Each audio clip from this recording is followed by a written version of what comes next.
Green Valley, offering you a full range of home health care services. Good afternoon. I'm Guy Ashley. Welcome to In the Know. Our guest today, Thao Tiedt, president of the Green Valley Council. And when Steve was just talking about it being 70, she says, yes.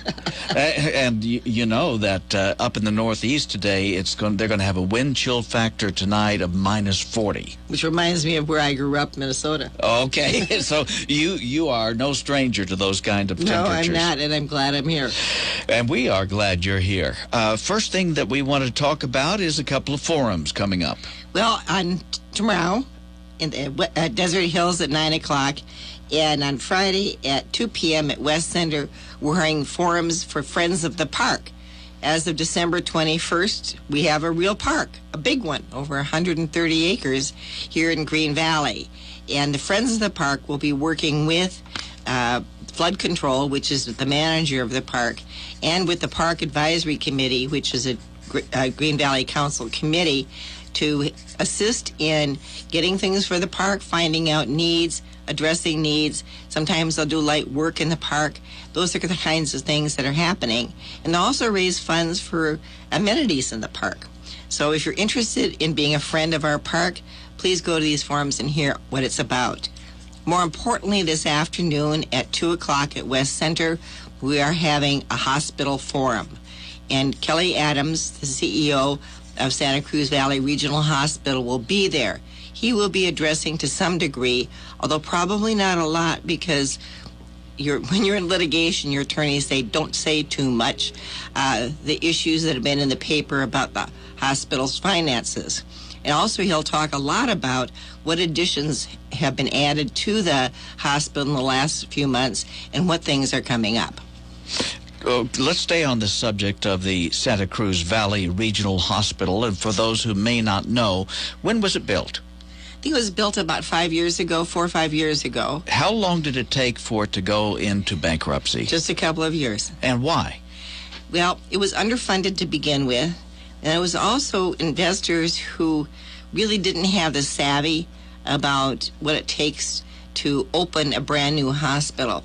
For example, they anticipated they could get Medicare certified within 6 months, and that doesn't happen that fast. Mm-hmm. So things started slowing down as far as cash flow, and they had some contracts that negotiated that were if they'd been more savvy hospital people, they'd have known were not of benefit to the hospital and were overpaying vendors. And so those things came together, and they did not have the deep enough backing financially to continue. Now, the name today is Santa Cruz Valley Regional Hospital.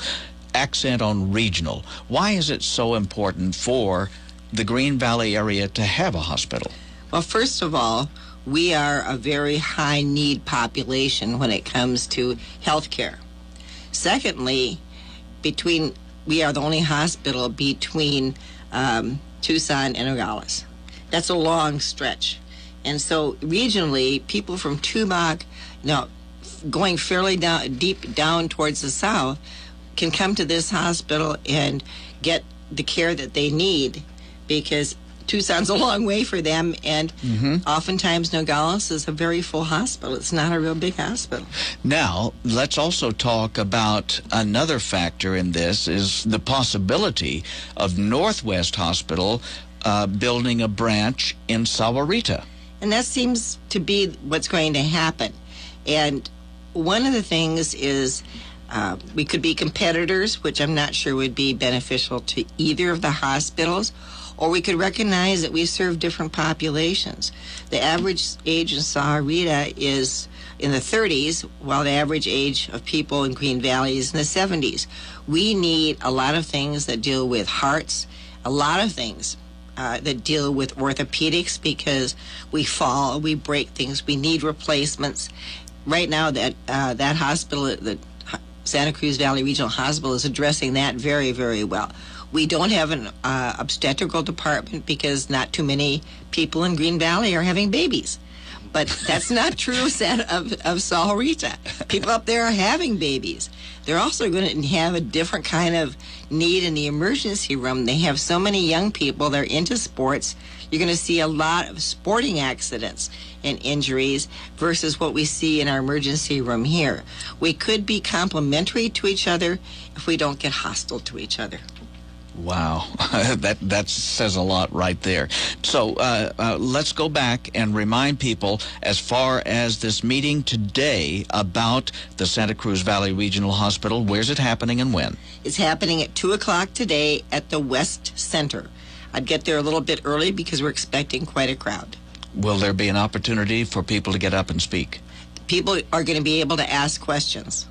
And so there's going to be a good give and take between the audience and Kelly Adams. But as I said, don't be surprised if he's not very specific about this lawsuit, because what I will say is always two sides to the story. One side has been very, very vocal.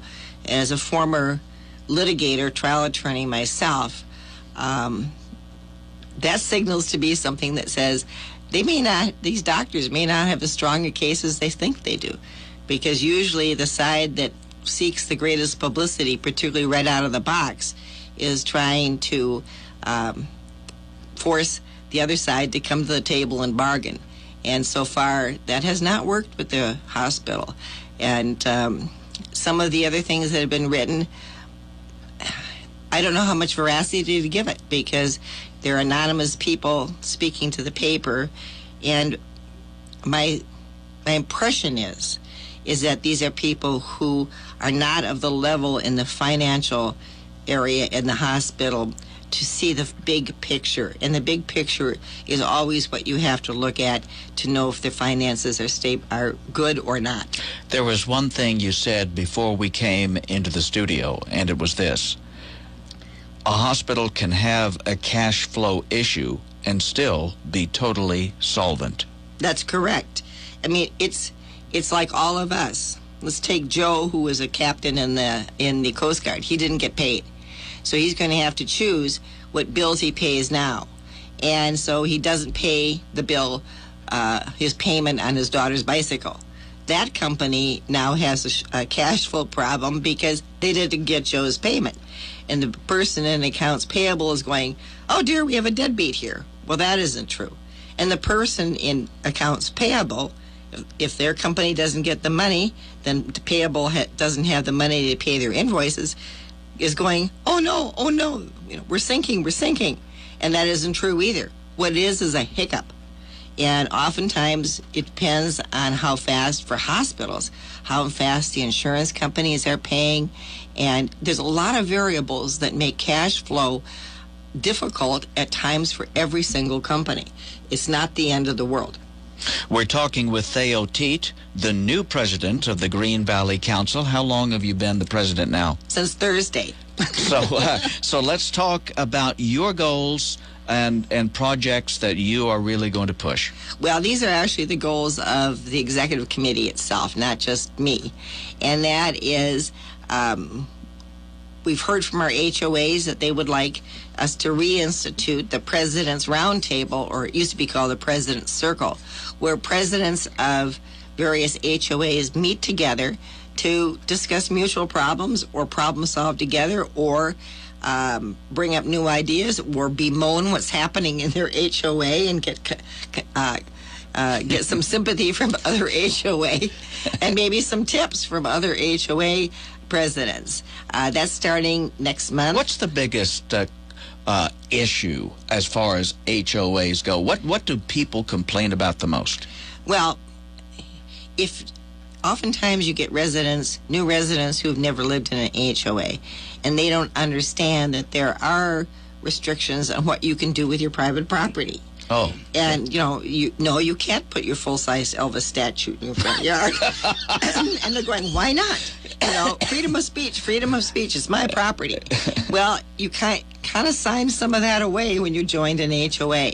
One of the biggest things all HOAs face is participation in the governance of the HOA. A lot of people they're here to play and they don't want to do that, thank you. And they don't attend board meetings. So how do you communicate to your members what's happening and what you need to know from them? Okay. Beyond HOAs, other goals, projects? We'd like to reach out more to the community, and we are going to start a community quarterly newsletter from Green Valley Council. The first issue will actually appear in the KGVY quarterly in March. Very good, very good. And that will be our annual report to the community called What GVC Did for You in 2018. Very good. Let's double back and talk again and remind folks about the two forums that you first mentioned regarding the new park. Where are those going to happen and when? Tuesday, 9 a.m. at Desert Hills, Friday, 2 p.m. West Center. And frankly, I'm going to be a member of the Friends of the Park just because it sounds like it's going to be fun. Well, good for you. Good for you. What are we going to see in the park? Well, first you're going to see all the safety hazards addressed, obviously. Okay. And there are quite a few of them. Okay. Then you're going to see a real emphasis on weed control, tumbleweed control, and erosion control. When you craft a golf course where it's 70% floodplain, you change the natural pattern of water flow. And, you can't fool Mother Nature forever. And one of the things that'll be happening is the park's terrain will change slowly as it goes back to its natural water flow. Is this park ready to be used now? It's being used now. Okay. People have been using that golf course for walking and birding and walking their dogs and some cycling. Right now, it won't be open to cyclists anymore until they have some wider paths because the paths are too narrow for double use. And for those who may not know where it is the old abandoned Canoa Hills Golf Course on Camino del Sol. And very few communities our size have been given a park that large. And it was because Morgan, the owner, donated the property to Pima County. All right. Thao, anything else you want to bring up? Well, I just hope your listeners will attend these forums and learn more about their community. All right. Thao Tiedt, president of the Green Valley Council, our guest today on In the Know. I'm Guy Atchley. Have a good day. Okay.